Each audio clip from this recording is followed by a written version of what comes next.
Peter Zalmayev joins us now from New York. He's the director of the Eurasia Democracy Initiative, an organization dedicated to the promotion of democracy and human rights in post-communist societies. Good to have you with us.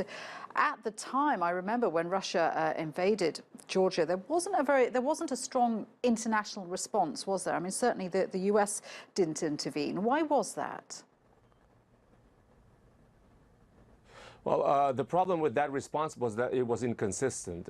First, when the invasion happened, Western powers, NATO allies reacted quite strongly, did a lot of chest bumping, threatened to even kick Russia out of the G8.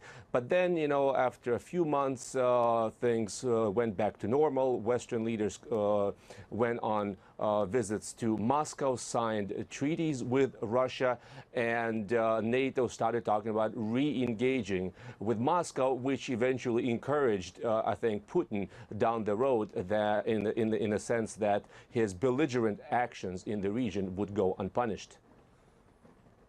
So you think Georgia marked the starting point of Russia becoming more emboldened, and from there, what? That led to Crimea, Ukraine? I think absolutely. Well, if you look at the case of Georgia and you compare it with the case of Ukraine, both countries were former Soviet republics, obviously, and both of them expressed a desire to join the Western liberal world order by whether joining NATO, in the case of both Ukraine and Russia and Georgia, but also to join the European Union. Both had revolutions, the so-called color revolutions in 2003 and 2004. Putin considered these republics and the processes occurring there as a threat to his hold on power in Russia. So after what happened in Georgia and in the sense of being unpunished for it, I think Putin felt like he could get away with a similar thing in Ukraine.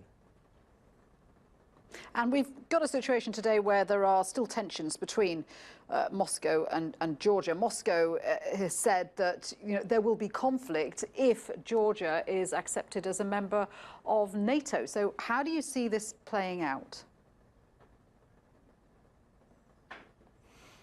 Well, I think Russia continues to see NATO as an existential threat. And once again, it went